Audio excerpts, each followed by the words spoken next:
नमस्कार, होममिल टीवी भारत में आपके स्वागत है। अयोध्या से बड़ी राजनीतिक और धार्मिक बयानबाजी की खबर सामने आई है। उत्तर प्रदेश के मुख्यमंत्री योगी आदित्यनाथ ने राम मंदिर, काशी विश्वनाथ धाम और मथुरा वृंदावन के निर्माण को लेकर बड़ा बयान दिया है। सीएम ने कहा है कि जिस आस्था को पहले अंधविश्वास कहकर अपमानित किया गया, उसी आस्था का सम्मान आज किया जा रहा है। उन्होंने आरोप लगाया कि जो लोग सत्ता में थे, उन्होंने अपनी राजनीतिक पहचान बचाने के लिए उन धार्मिक स्थलों की ओर ध्यान नहीं दिया। योगी आदित्यनाथ ने कहा है कि नोएडा जैसी जगहों पर उन्हें कोई दिक्कत नहीं थी, लेकिन राम मंदिर, काशी विश्वनाथ धाम और मथुरा वृंदावन जैसे धार्मिक स्थलों की बात करना उनके लिए अंधविश्वास है और रूढ़िवाद का प्रतीक बन गया। मुख्यमंत्री ने इस बयान से राज्य और राष्ट्रीय राजनीति में नए सियासी तेवर सामने आए हैं। आदरणीय प्रधानमंत्री जी के यशस्वी मार्गदर्शन और नेतृत्व में श्री राम जन्मभूमि मंदिर निर्माण के लिए भूमि पूजन का कार्यक्रम हो, श्री रामलला के प्राण प्रतिष्ठा का कार्यक्रम रहा हो,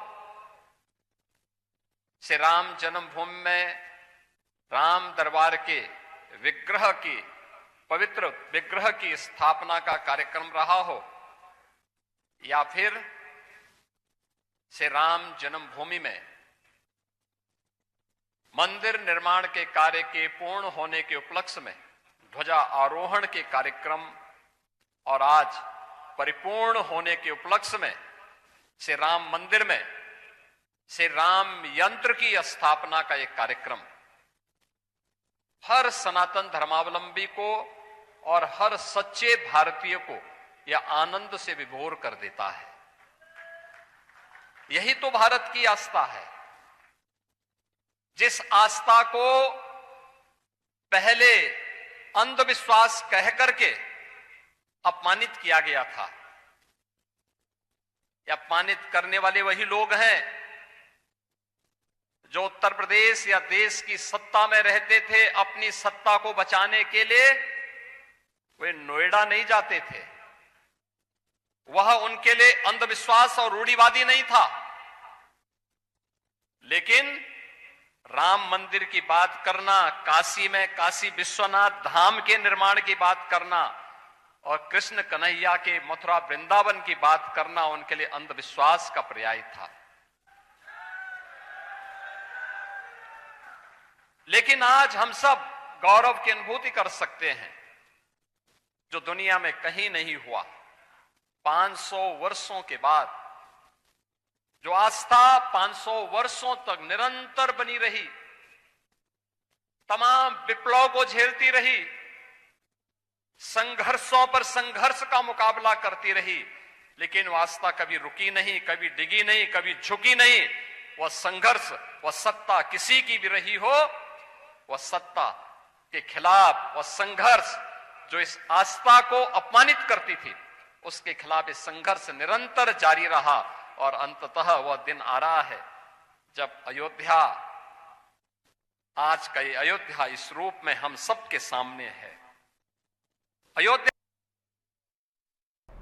उत्तर प्रदेश के अंबेडकर नगर से एक हैरान करने वाला मामला सामने आया है, जहां डॉक्टरों ने एक युवक की जान बचाकर मिसाल पेश की है। जानकारी के मुताबिक जिले के एक गांव का रहने वाला युवक रोजगार के सिलसिले में अहमदाबाद में काम करता था। बताया जा रहा है कि शराब के नशे में युवक ने अपने शरीर के निजी अंग के जरिए पानी बोतल अंदर डाल दी, जिससे उसकी हालत गंभीर हो गई।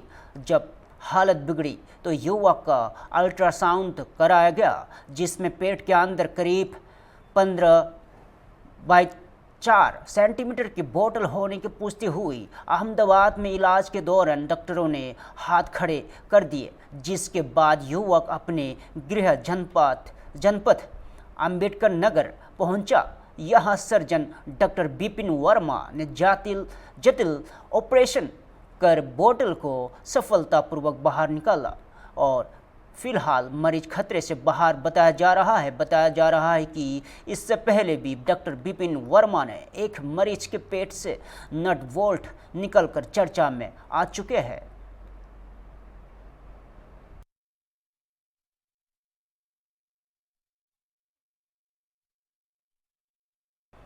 कोलकाता से सियासत की बड़ी खबर सामने आ रही है। पश्चिम बंगाल की विधानसभा में नेता प्रतिपक्ष भवानीपुर सीट के बसपा उम्मीदवार शिवेंदु अधिकारी ने मुख्यमंत्री ममता बनर्जी पर बड़ा हमला बोला है।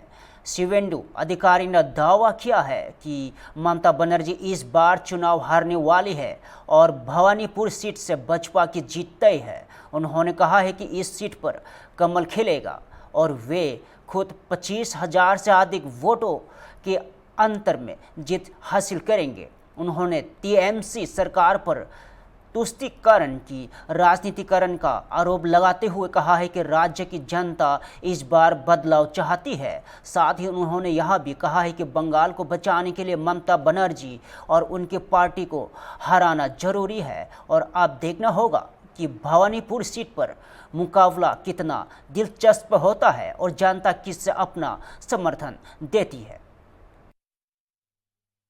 जी फिर एक बार हारने वाली है।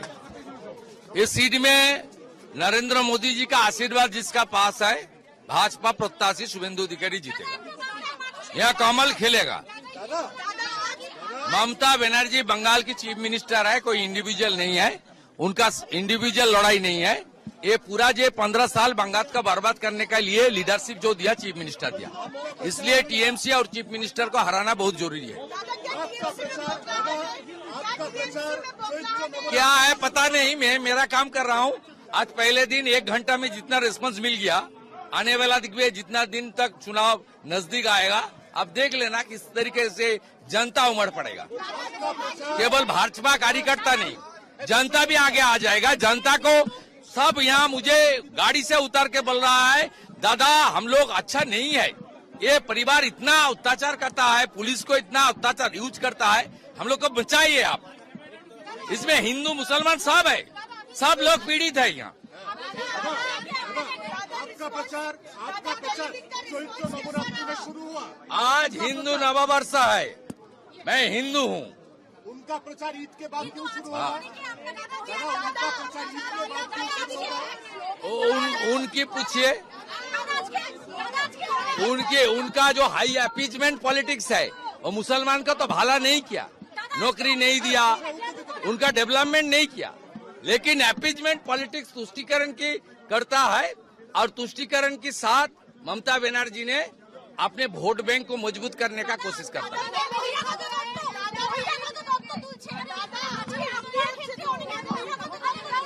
যারা দেশের প্রধানমন্ত্রীকে বহিরাগত বলে তারা শুভেন্দু অধিকারীকে বহিরাগত বলবে, এটা স্বাভাবিক। তা আমার বাড়ির লোক স্বাধীনতা সংগ্রামী ছিলেন, ব্রিটিশের জেলে ছিলেন, লেট বিপিন অধিকারী। আমার সার্টিফিকেট এই ছিন্নমূল তোলামূলকে দিতে হবে না।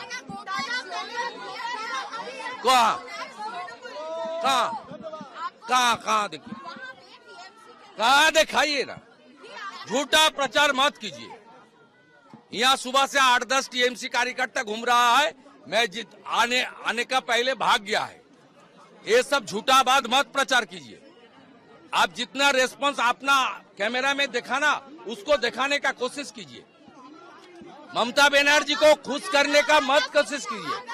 बंगाल को बर्बाद करने वाला ये सरकार है, ये टीएमसी सरकार है, उनका मुखिया ममता बनर्जी है। उनको उखाड़ फेंकने का काम जनता करेगा, पूरा राज्य में करेगा और ये धरती में भी होगा। ये सीट बीजेपी जीतेगा, शुभेंदु अधिकारी जीतेगा, 25,000 से ज्यादा मार्जिन होगा, मान के चलिए, रिकॉर्ड कर। दिल्ली से राजनीति की बड़ी खबर सामने आई है। बसपा सांसद निशिकांत दुबे ने अवैध प्रवासियों और बांग्लादेशी घुसपैठ के मुद्दे पर कांग्रेस पर निशाना साधा है।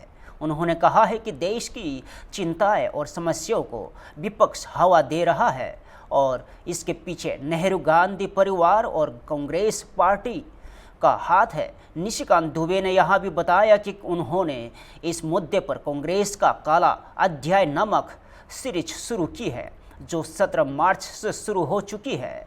संसद ने दावा किया है कि वर्तमान में लगभग 5 से 8 करोड़ बांग्लादेशी घुसपैठिए गोस देश में मौजूद है। उन्होंने आदिवासी आबादी गिरावट और मुस्लिम आबादी में बढ़ोतरी का उदाहरण देते हुए कहा है कि 1951 में संथाल परगना में आदिवासी 52% थे, अब जो 24 से 25% रह गए हैं, जबकि मुस्लिम आबादी बढ़कर 25 से 26% हो गई है।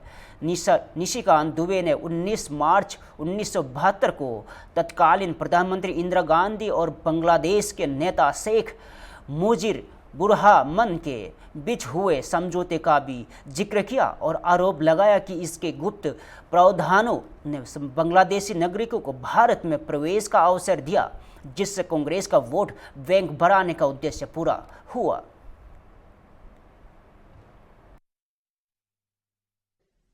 मेरा पढ़ने के बाद, किताबों को पढ़ने के बाद या देश की राजनीति को देखने के बाद मैं व्यक्तिगत तौर पर इन चीजों से कन्विंस हूं कि इस देश की जितनी समस्याएं आज दिखाई दे रही हैं, जिसके ऊपर की देश चिंतित है, देश की पूरी एनर्जी उसके ऊपर लग रही है और विपक्ष उन चीजों को हवा दे रहा है, इसके मूल में नेहरू गांधी परिवार या कांग्रेस पार्टी है।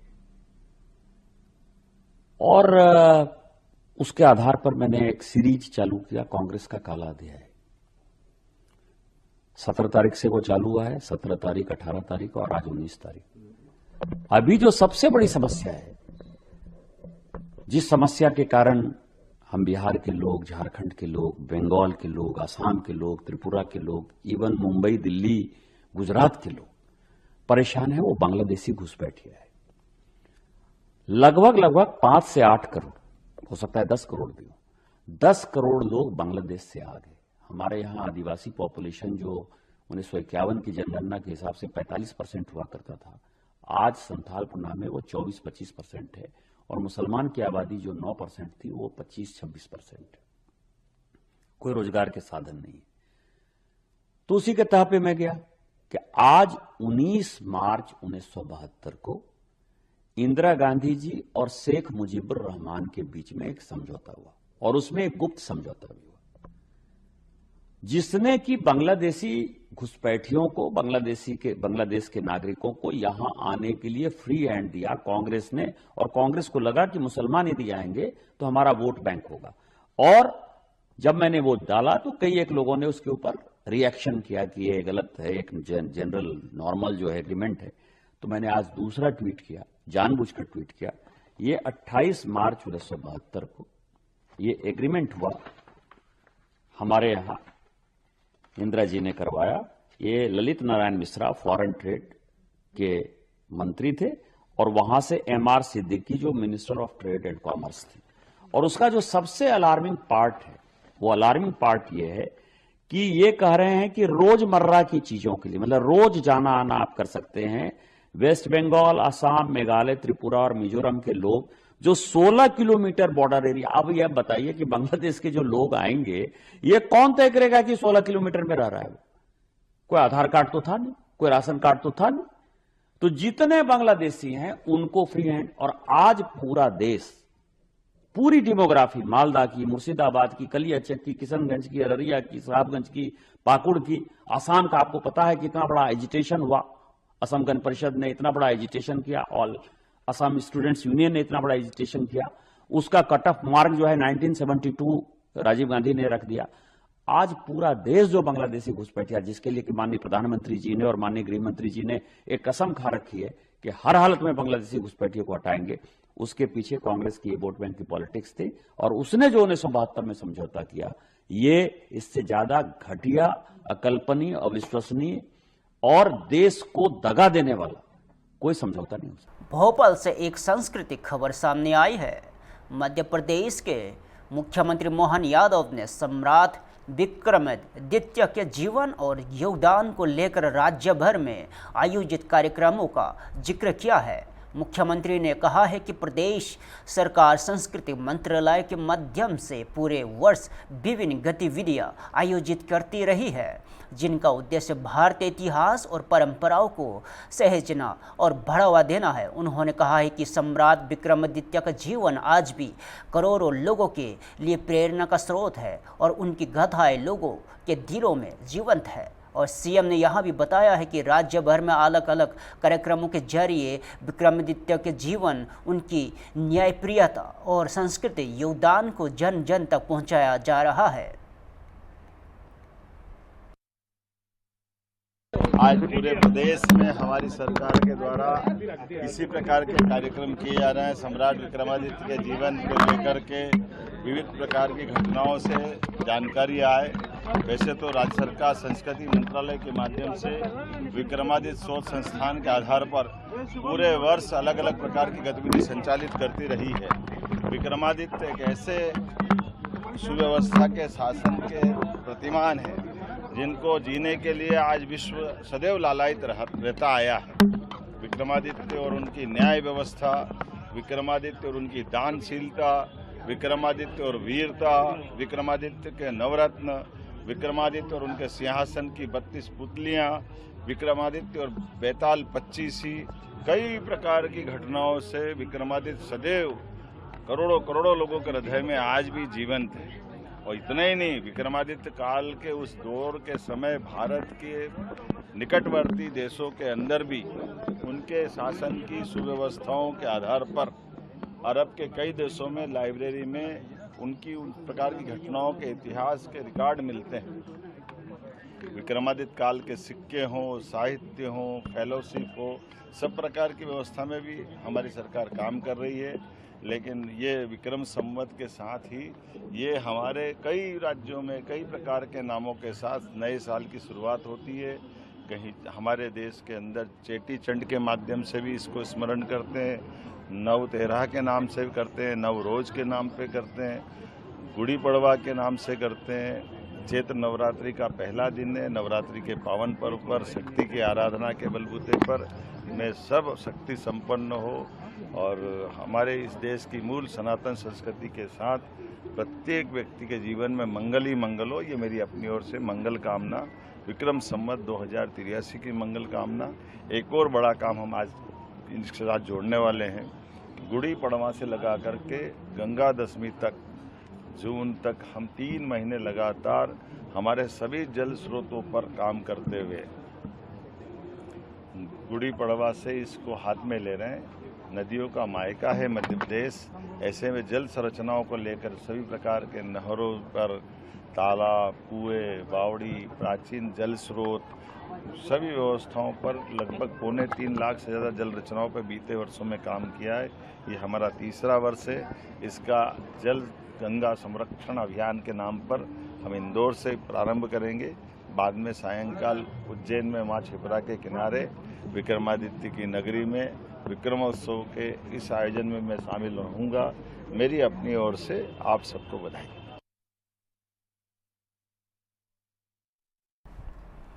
मेरठ से एक लापरवाही भरी खबर सामने आई है जिसने सरकारी व्यवस्था पर सवाल खड़े कर दिए हैं।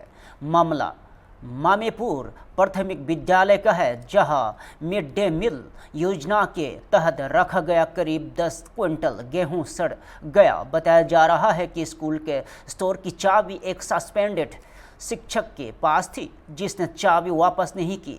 इसके चलते समय पर गेहूं का उपयोग नहीं हो सका और वहां खराब हो गया। स्कूल प्रशासन की ओर से इस मामले की शिकायत कई बार BSA यानी बेसिक शिक्षा अधिकारी को लिखित रूप में दे दी गई, लेकिन आरोप है कि समय रहते हुए कोई कार्रवाई नहीं की गई। अब सवाल यहाँ उठता है कि आखिर इस लापरवाही की जिम्मेदारी कौन लेगा। सरकारी योजना के तहत बच्चों के लिए यह आया अनाज यूं ही बर्बाद हो गया, जिसका सीधा नुकसान आम जनता पैसे को हुआ है।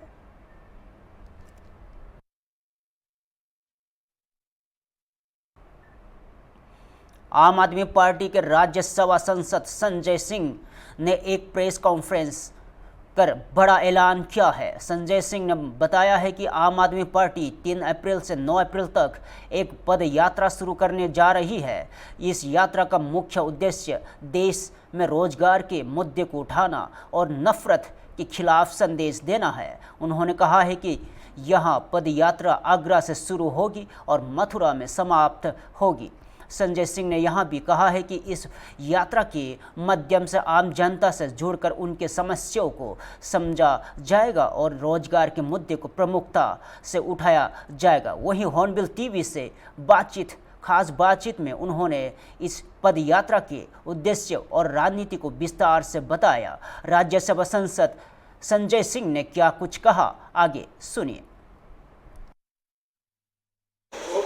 आम आदमी पार्टी से राज्यसभा सांसद संजय सिंह जी हमारे साथ हैं। संजय जी, जिस तरह से आप लोग पद यात्रा शुरू कर रहे हैं, इस पद यात्रा से क्या जनता को मैसेज देंगे और सरकार में बैठे जो जिम्मेदार लोग हैं उन तक क्या ये मैसेज देंगे इस पद यात्रा से? हमारा नारा है रोजगार दो वरना 10,000 दो।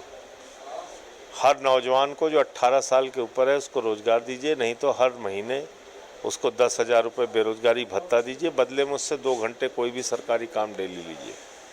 और सामाजिक न्याय, 2 मुद्दे को लेके हमारी ये पूरी पदयात्रा है, जिसमें आगरा, हाथरस और मथुरा हम लोग कवर करेंगे 3 से 9 अप्रैल तक। राज्यों में जिस तरह से चुनाव है, भारतीय जनता पार्टी कह रही है कि इस पर जो भी विपक्ष है वो पूरी तरह से 5 राज्यों में ध्वस्त हो जाएगा। कैसे दिखता है इसे? नहीं, बम से उड़ा दें, ध्वस्त हो ही जाएगा, इसमें क्या दिक्कत है। बम लेके निकल पड़े सब लोग, भाजपाई जितने, उड़ा दें, ध्वस्त कर दें सबको। पूरे देश की व्यवस्था ध्वस्त कर ही दिया इन्होंने। लेकर इस वक्त काफ़ी हाहाकार मचा हुआ है, पर जो भारतीय जनता पार्टी है वो कह रही किसी तरह की कोई दिक्कत नहीं है। विपक्ष जो है वो फालतू का बवंडर मचाया हुआ है गैस को लेकर। तो ये सब लोग जो लाइन में खड़े हैं तो पागल होंगे, फिर उनका दिमाग कुछ गड़बड़ हो गया है। बेचारे लाइन में खड़े हैं, रो रहे हैं, चीख रहे हैं, बिलख रहे हैं। क्यों कर रहे हैं ये लोग? इनको नहीं करना चाहिए, मोदी जी का गुणगान गाना चाहिए।